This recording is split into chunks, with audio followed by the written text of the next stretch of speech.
Voici un logiciel gratuit qui peut servir à capturer des écrans et faire des montages pour des tutoriels vidéo, qui est disponible ici à l'adresse obsproject.com.fr, ici en haut à gauche. Ce logiciel-là est compatible avec Windows. Vous avez également Mac OS et Linux. C'est un logiciel qui est open source qui permet de faire principalement de la capture d'écran, mais on peut également y incruster une webcam, on peut y incruster des images, on peut y incruster des effets spéciaux. On pourra faire des montages directement avec ce logiciel-là. Mais le but que je veux présenter dans ce tutoriel ici, c'est de le configurer simplement pour capturer des écrans. Puis éventuellement, vous allez pouvoir utiliser des logiciels de montage vidéo pour faire vos propres tutoriels. Donc, vous avez simplement qu'à aller sur le site web de OBS Project, de lire l'information, et il existe une panoplie de tutoriels que vous pouvez aller voir sur YouTube ici. Simplement en entrant dans l'outil de recherche de YouTube, OBS Studio Tuto. Vous pouvez aller chercher en anglais, en français, en italien. Il y a plein de tutoriels qui existent. Puis là, vous avez l'embarras du choix pour aller écouter de très, très, très intéressants tutoriels qui vont aller plus loin dans la configuration de OBS Studio pour vos besoins.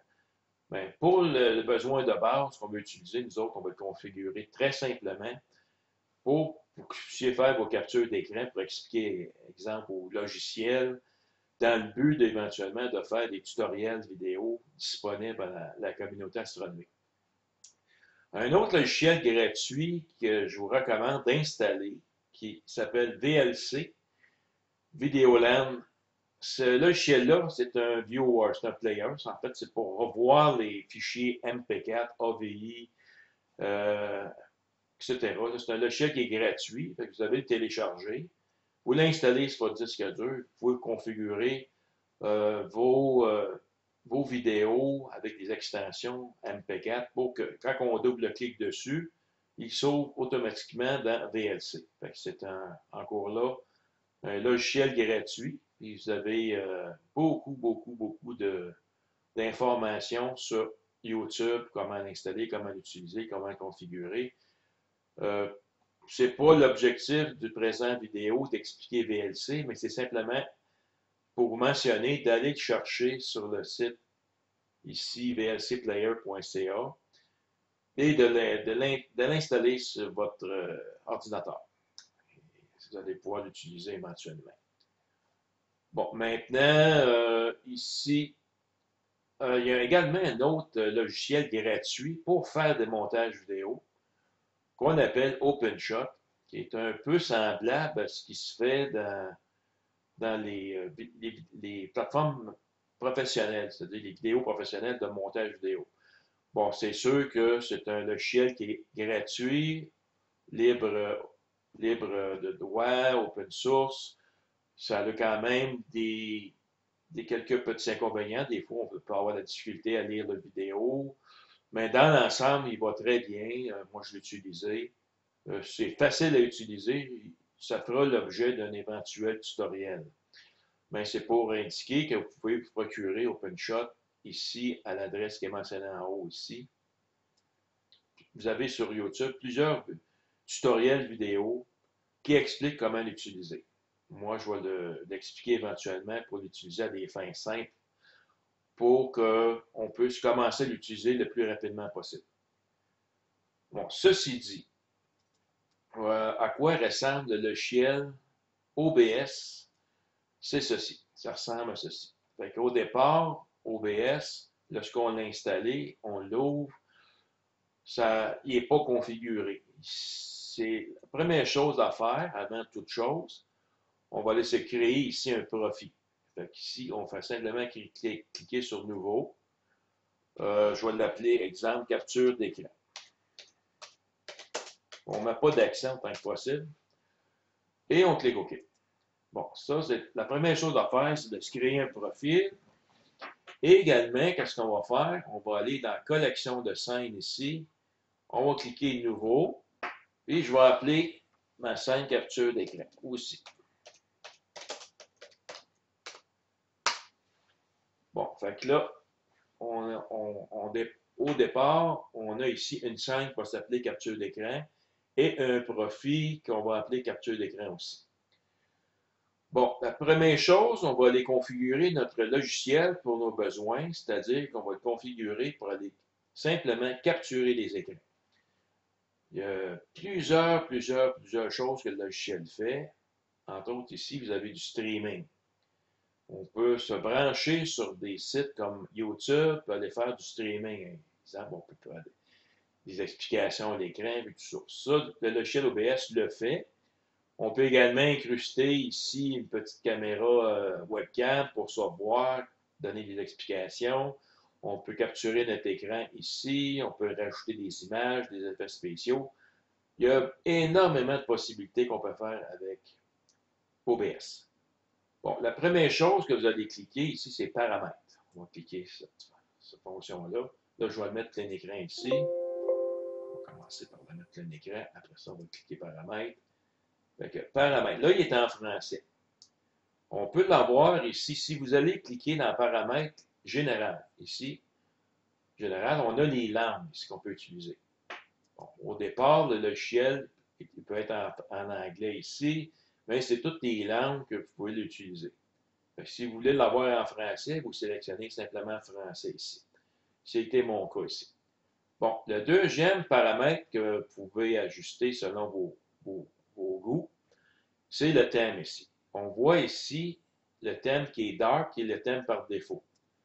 C'est un peu l'apparence qu'a l'air le logiciel. Maintenant, si j'ai des choix que je peux utiliser. Fait que si je vais aller voir, exemple ici, le premier en haut, c'est écrit, ça ressemble à ceci. C'est peut-être trop foncé pour votre goût, on va en chercher un autre. On va aller chercher celui-là ici. Donc, lui est un peu différent. Et il y en a qui l'aiment beaucoup celui de système. C'est un peu comme standard. Sauf qu'il y a des gens sur Internet qui disent qu'avec le temps, c'est brillant, les yeux, ça fatigue les yeux plus. Ils préfèrent l'avoir. Le thème standard par défaut, c'est le thème qui est dark. Bon, c'est le thème dark qui est ici par défaut. Bon, ici, on n'aura pas grand-chose à faire. Ici, dans le sortie, c'est conseillé de cocher les deux premières, ici que les autres, on les laisse décocher, mais c'est au choix. Pour faire ça simple, on va cocher les deux premières, afficher une boîte de dialogue de confirmation du démarrage d'un stream.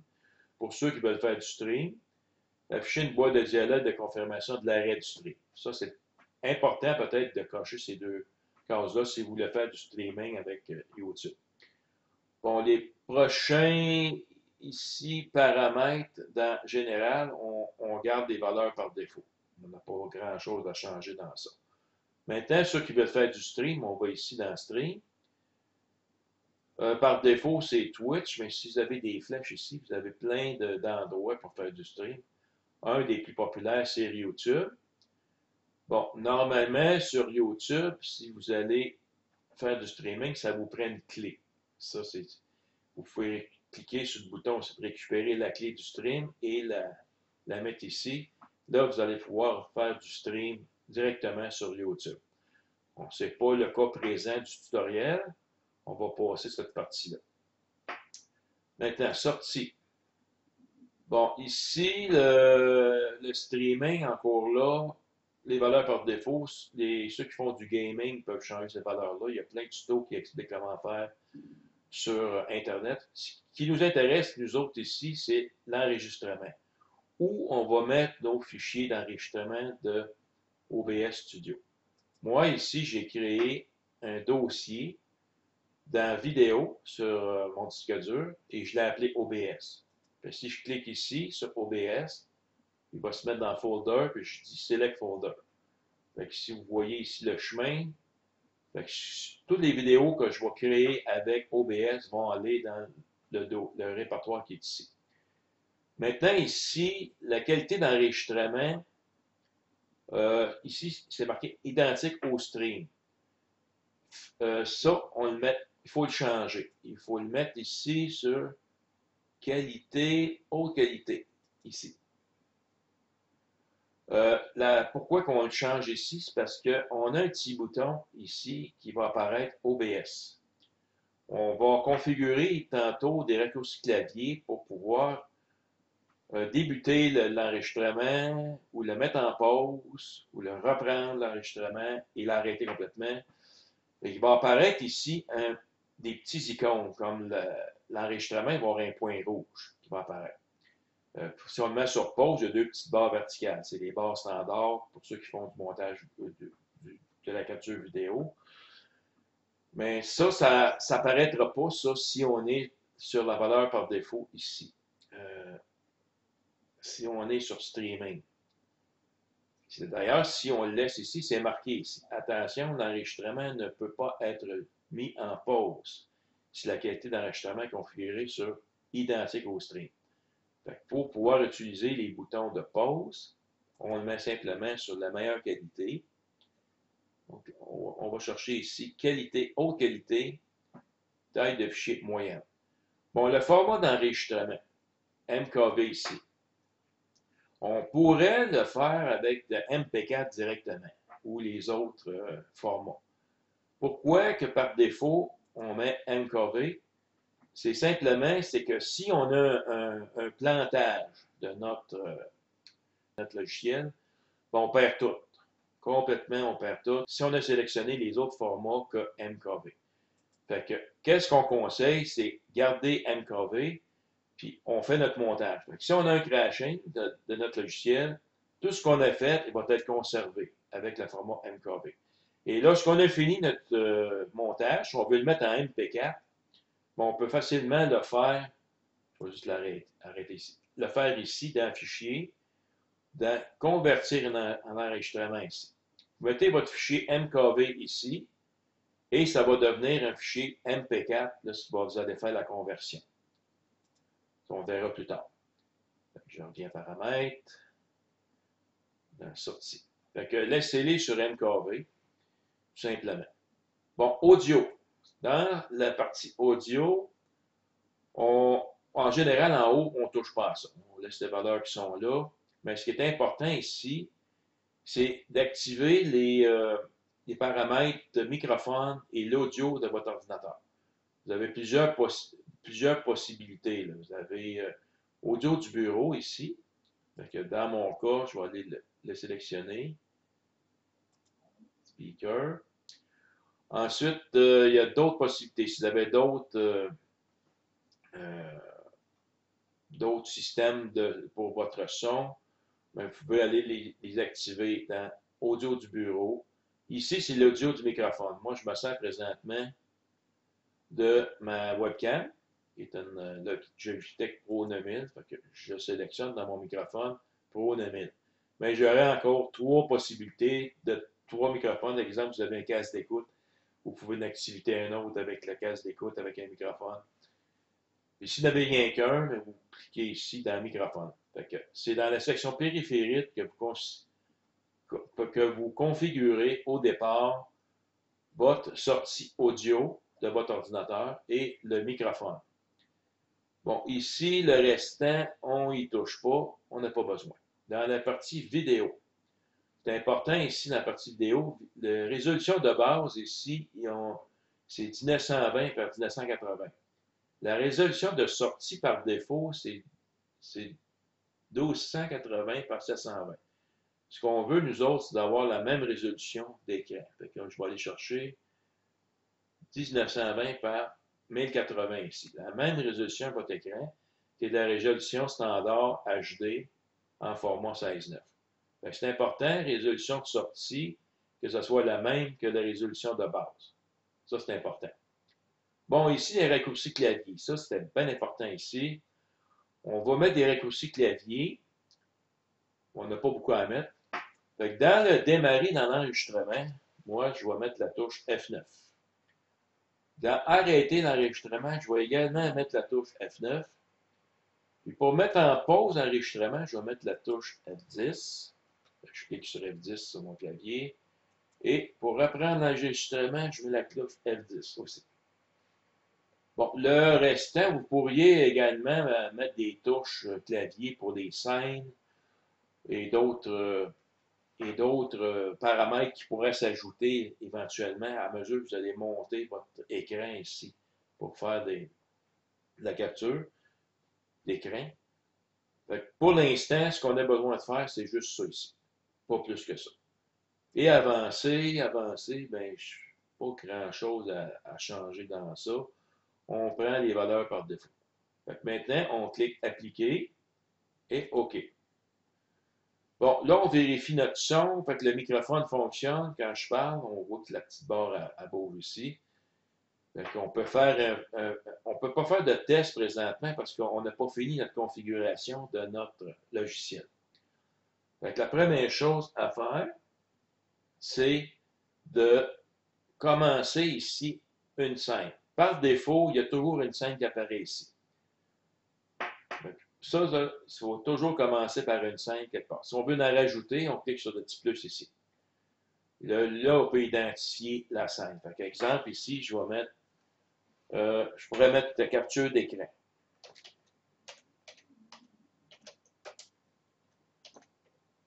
Je ne mettrai pas d'accent. Capture écran. On va dire OK. Fait qu'ici, capture écran, c'est ma première scène que je vais faire. Maintenant, c'est quoi les sources? Moi, j'ai besoin, pour capturer l'écran, j'ai besoin d'un microphone, j'ai besoin de l'audio, j'ai besoin de capturer l'écran, j'ai besoin d'un paquet de paramètres. Bon, ici, dans Source, vous cliquez le petit bouton plus ici. Qu'est-ce qu'on dit? Vous n'avez aucune source, cliquez sur le bouton plus. Ci-dessous, vous cliquez sur le bouton droit ici pour en ajouter une. Bon, moi, je vais prendre le bouton plus.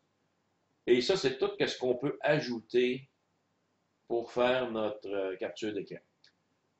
Bon, on va commencer par capturer l'audio. Moi, quand je vais capturer mon écran, je vais capturer l'audio.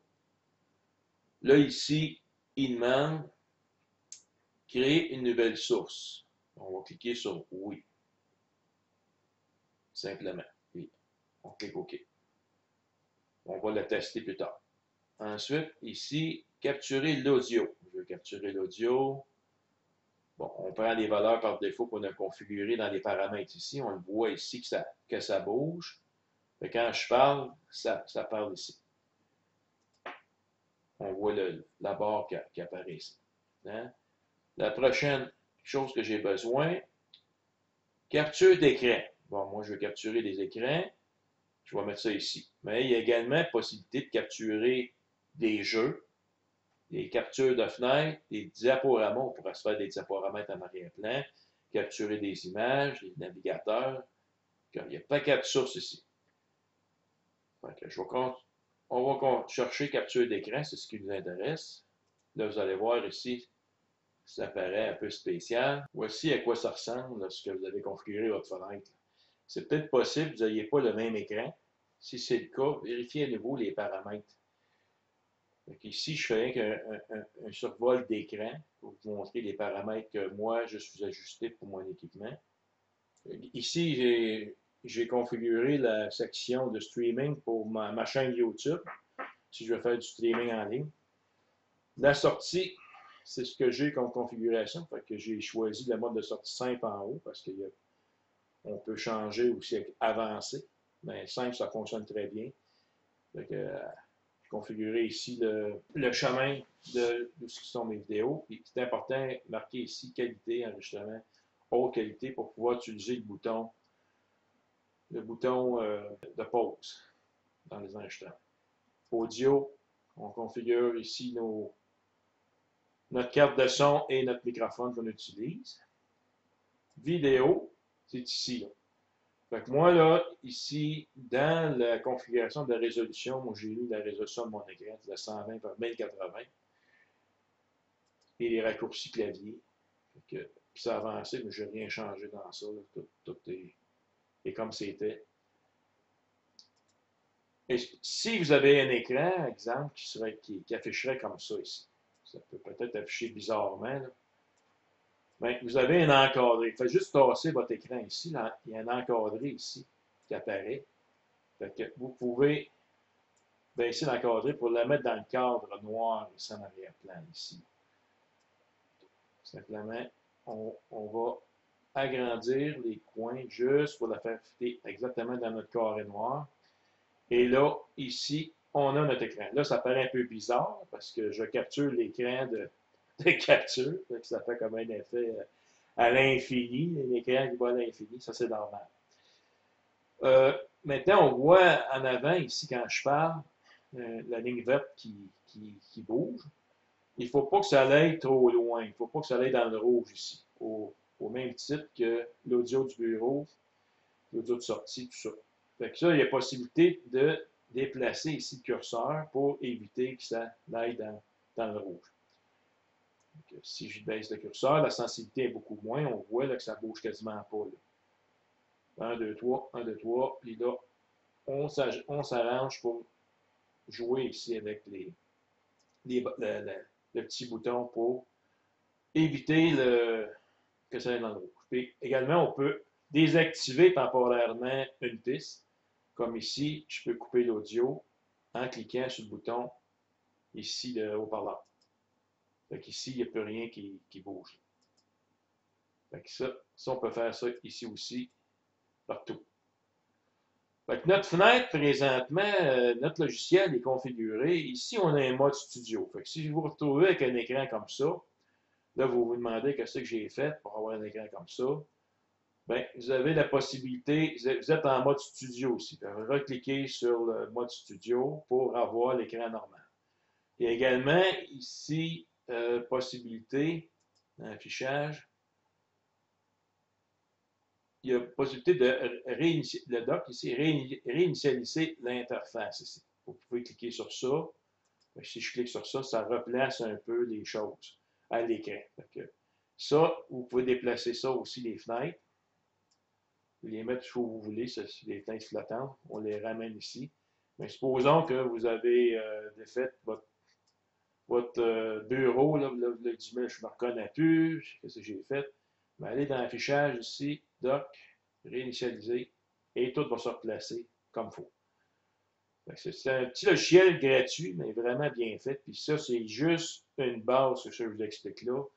Il y a énormément de choses qu'on peut faire avec OBS Studio. Allez voir des tutos sur YouTube, là, les gamers, ceux qui font du streaming, ceux qui vont faire du montage vidéo, des scènes et tout ça. Ils utilisent le mode studio pour configurer toutes les fenêtres. Ici, on peut faire plusieurs scènes. Et avec 2 écrans, ce qui est conseillé, on peut rajouter ici des modules pour faire des effets spéciaux. Et ça, ici, cette fenêtre-là, c'est ce que les gens voient. Puis ça, c'est ce que vous voyez. Vous pouvez tout configurer ici vos scènes en conséquence. Ça, je ne vois pas jusque-là dans ce tuto ici, parce que ce n'est pas l'objectif que je vise. Moi, c'est de le faire simple pour être capable de capturer les écrans. Bon, maintenant, comment ça fonctionne? Je vais mettre ici OBS Studio en bas. Il est ici en ligne. Bon, ici, exemple, OBS, elle apparaît ici. Ça se peut que vous ne voyez pas votre petite icône ici. La petite icône, elle peut être dans ça ici, dans le System Tree en anglais. Fait que ça, c'est dans la barre des tâches. C'est important de l'avoir dans la barre des tâches, le petit icône qu'on voit ici d'OBS Studio. Fait que si ça n'apparaît pas dans votre écran, ce que vous allez faire, c'est mettez votre curseur ici, bouton droit de la souris, vous allez chercher Taskbar Setting, cliquez sur ça. Et là, ici, vous allez avoir dans ça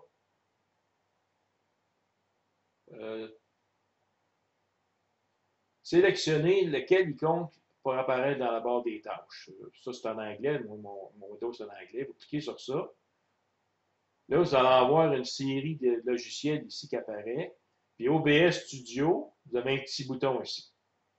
Fait que si vous le mettez sur Off, il disparaît. Vous voyez, il est disparu ici, dans la barre des tâches. Si vous le mettez sur On, je tape le petit bouton, là, il apparaît ici. Puis vous allez voir à un moment donné que c'est important de le voir en bas pour que ça vous indique si le logiciel enregistre ou non. Fait que moi, j'ai configuré des raccourcis écran pour l'enregistrement. Si je clique F9 une fois, ça l'enregistre. Si je clique F10, ça le met en pause. Je clique F10 une deuxième fois, ça reprend l'enregistrement. Si je clique F9 une deuxième fois, ça ferme l'enregistrement. Donc ici, j'ai mis une icône sur mon écran avec OBS. Là, il n'y a rien dedans. Fait mes vidéos que je vais faire, mes captures d'écran, vont s'en aller automatiquement dans mon dossier vidéo OBS sur mon ordinateur. Je l'ai configuré à ce point-là. Bon, pour vous donner un exemple, je vais ouvrir le logiciel Chelix, faire un petit exemple. C'est un logiciel Jean Vallière qu'on peut trouver sur le site web www.ngc6000, puis le commander en ligne. Fait exemple, ici, je vais prendre la vue du ciel. Si je voudrais montrer des choses, par exemple, je vais faire une animation. Là, je vais capturer cet écran-là. Tout ce que j'ai à faire, regardez bien le bouton ici, là. OBS Studio, il va y avoir un point rouge. Je pèse sur F9. Voyez-vous, il y a un petit bouton rouge qui est apparu dans l'icône. Je clique sur F10. Là, c'est deux petites barres qui apparaissent ici. Deux petites barres. Ça, c'est en pause. Là, présentement, je n'enregistre pas. Je veux reprendre l'enregistrement. Je clique encore F10. Là, on voit le petit point rouge. Donc, j'enregistre. Quand le point rouge apparaît, j'enregistre. Et si je veux arrêter, je vais simplement cliquer sur F9 et là, la vidéo est arrêtée. Bon, maintenant, ça donne quoi comme résultat? Je reviens à OBS ici. Je l'avais indiqué que dans OBS, vous avez possibilité d'aller voir vos vidéos dans le répertoire ici. Donc ici, si vous cliquez la touche R, ici, ou le bouton ici, afficher des enregistrements, vous tombez automatiquement dans le dossier OBS que j'ai créé. Et ici, vous avez un fichier MKV, qui est le format par défaut de OBS Studio, parce que si jamais, comme j'expliquais, le logiciel plantait, mais ce que j'ai fait à date dans mon montage vidéo, je ne le perdrai pas. Si j'étais en MP4 originalement, je perds tout. Fait que c'est pas compliqué de transformer un fichier MKV en MP4. Puis ça, vous pouvez le renommer. Par exemple, ici, je fais simplement avec le bouton droit de la souris, je vais cliquer renommer et je vais l'appeler, exemple, logiciel Chelix. Bon, comme ça. Donc là, il est en MKV, mais moi, je voudrais l'avoir en MP4. Si vous faites du montage vidéo avec un logiciel comme OpenShot ou n'importe quel logiciel, en général, le format MKV il est supporté. S'il ne l'est pas, vous pouvez le convertir directement ici dans OBS. Pour le transformer, je vais aller ici cliquer sur Convertir en enregistrement. Bon, ici, je vais cliquer sur les trois petits points et je vais aller chercher dans mon dossier OBS mon vidéo que j'ai faite en MKV. Je clique ça ici. Avec lui, il est ici, il apparaît ici. Puis maintenant, ici, il va être transformé avec le même titre, mais en MP4. Je vais simplement cliquer Convertir. L'enregistrement est converti, c'est pas tellement long. Et là, on va le voir dans notre dossier. Et on a notre dossier ici, dans notre fichier MP4 converti. Avec VLC, on peut, si je le mets ici en mode détail, on voit ici que c'est un format MKV ou MP4. Moi, si jamais vos vidéos ne sont pas assignées, par exemple, si je double-clique sur Chelix, en principe, il va ouvrir dans VLC Viewer. Ça, pour ce faire, s'il n'est pas associé avec un logiciel particulier, c'est facile à faire. Je clique sur le fichier, bouton droit de la souris, je vais dans Propriétés. Et là, ici, Open with. Bon, là, il est correct, mais ça pourrait être avec d'autres logiciels. Ça pourrait être avec Windows Media Player, exemple. Ici, comme ça. Donc, il serait associé avec Windows Media Player. Fait que là, on voit le petit icône de Windows Media Player. Fait que moi, toutes mes MKV et MP4 et AVI, je les ai configurés pour qu'ils ouvrent dans VLC Viewer, qui est gratuit. Fait que lui, je vais le remettre pour qu'il soit avec VLC. Fait que je sélectionne oh, ça, c'est pour renommer. Je vais simplement sélectionner le fichier, bouton droit de la souris, propriété. Open with, là, il est avec Media Player, c'est pas lui que je veux. Je vais cliquer sur et je vais choisir ici VLC Media Player.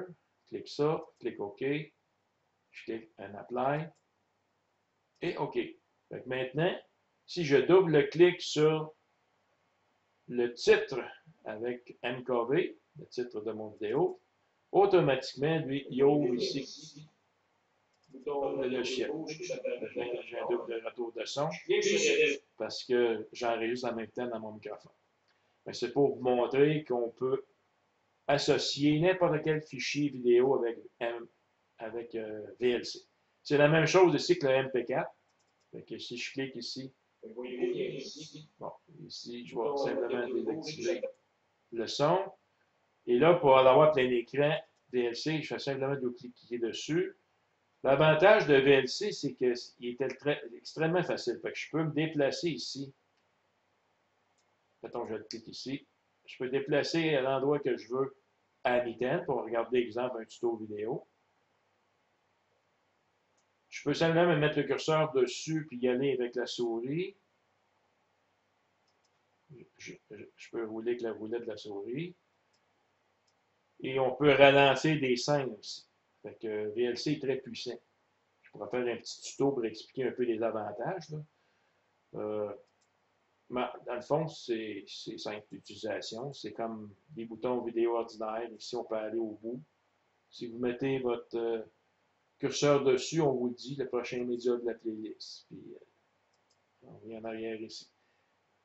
Tout simplement, c'est ça qui est l'avantage, c'est que lui, VLC, il est universel. Il y a énormément de codecs qui est fait pour différents formats vidéo et il est facile à utiliser. Il est quasiment intuitif. Voyez-vous, je déplace simplement une vidéo à l'endroit, je peux l'arrêter, je peux le mettre plein écran. Dans les menus, il y a énormément de possibilités. Je peux l'avoir full screen en 5. Je peux le mettre dans différents formats, 4.3,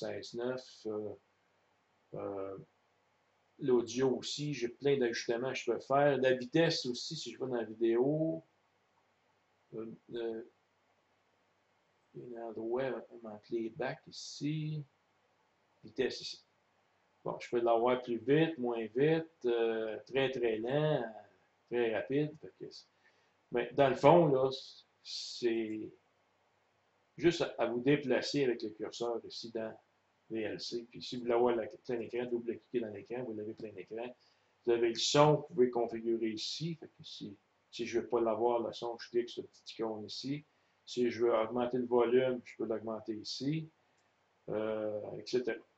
C'est très, très, très simple d'utilisation, ce petit logiciel VLC. Puis là, si je veux la fermer, je la ferme ici. Fait que là, on a utilisé le format MKV original de OBS Studio. On l'a transformé en MP4, on l'a associé avec VLC, puis éventuellement, vous pouvez garder le format MKV puis utiliser le logiciel OpenShot, le logiciel de montage vidéo gratuit, que je ferai un autre tutoriel sur celui-là.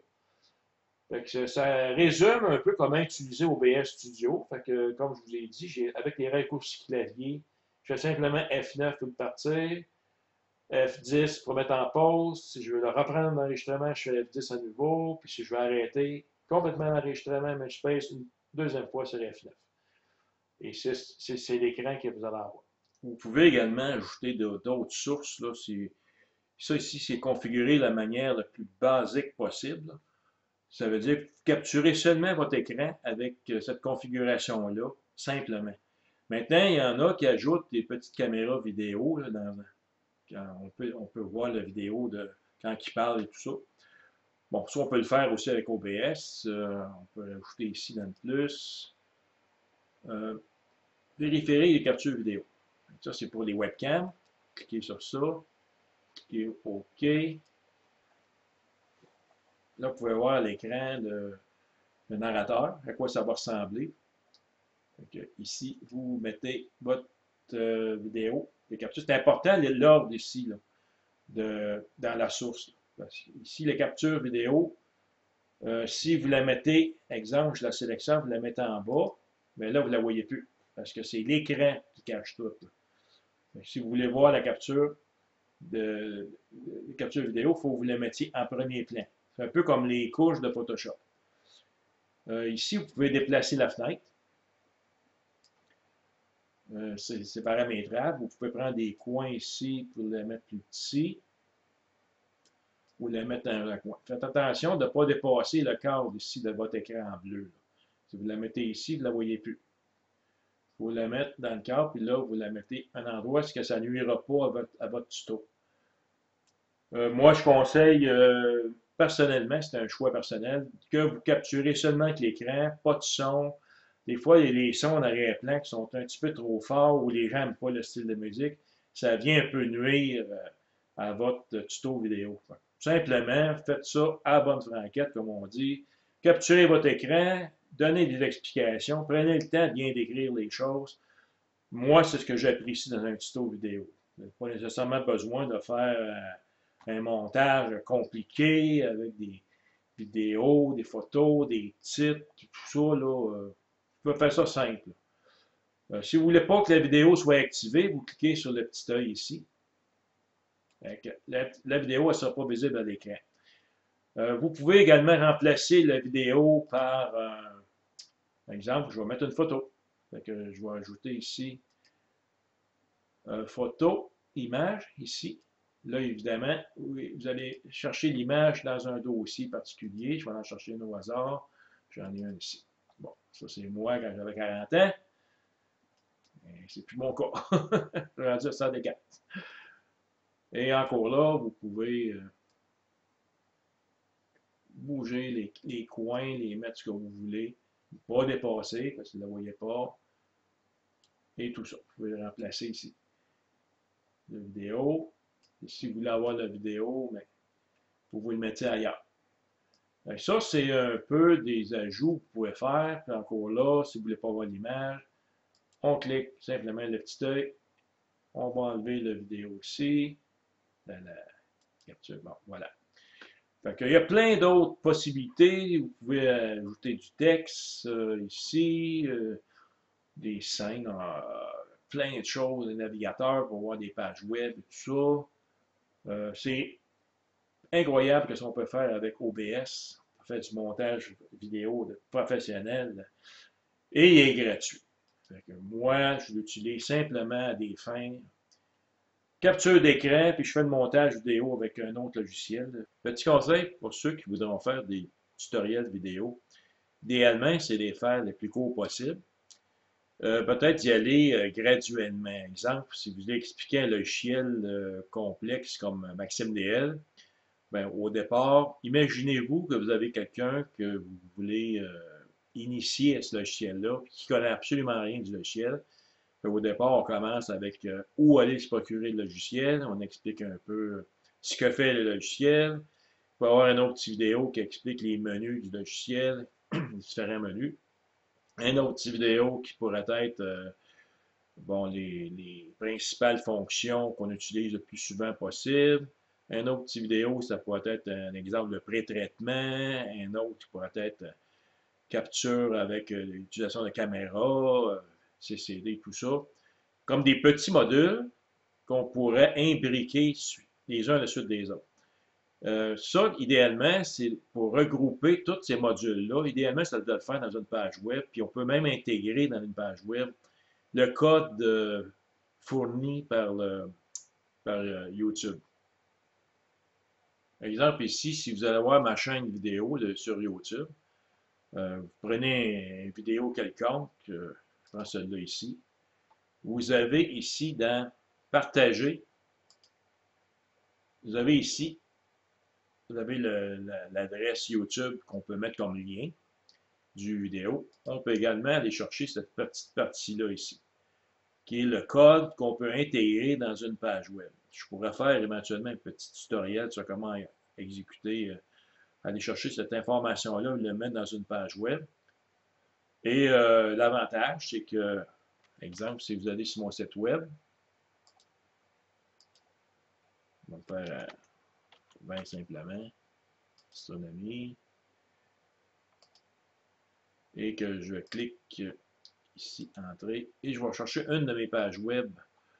Bon, par exemple, celle-là ici. Je clique sur l'image. Vous voyez ici, vous avez complètement à l'intérieur de la page web des explications en photo, comment faire le module ici que je présente. Et ça, ce code-là ici, mais il est intégré dans le codage de la page web ici. L'avantage, c'est qu'on clique directement sur le lien et on peut aller voir la vidéo dans la page web et avec toutes les autres explications qu'on peut aller chercher dans la page web. Fait que si vous avez un logiciel que vous expliquez, comme j'en ai un sur The Sky X, un exemple ici, sur mon site web, j'ai ici les vidéos qui expliquent, exemple, une série de didacticiels animés sur The Sky Expo. Fait que vous cliquez sur l'image, vous tombez sur ma page web, ça c'est des signets rapides. Fait que ça vous donne un lien rapide pour accéder à des endroits particuliers dans ma page web. Et là, si vous suivez l'information, mais vous avez des informations de base qu'on explique un peu ce qui fait le logiciel et où acquérir le logiciel. Fait que les liens, les sites web et tout ça. Ensuite, j'explique un peu ici sous forme de photo avec explicative comment le configurer. Ici, j'ai bon, comment l'installer. J'ai une vidéo ici directement de YouTube qui est incrustée dans la page du site web. Donc, on a simplement qu'à cliquer dessus. J'ai également aussi le lien que je peux mettre à part. Et là, j'ai des différents tutos qui résument un peu ce que vous allez voir dans le tutoriel à gauche ici. Donc, évidemment, il faut avoir un peu de connaissance en page web. C'est quand même assez facile à utiliser si on se donne la peine.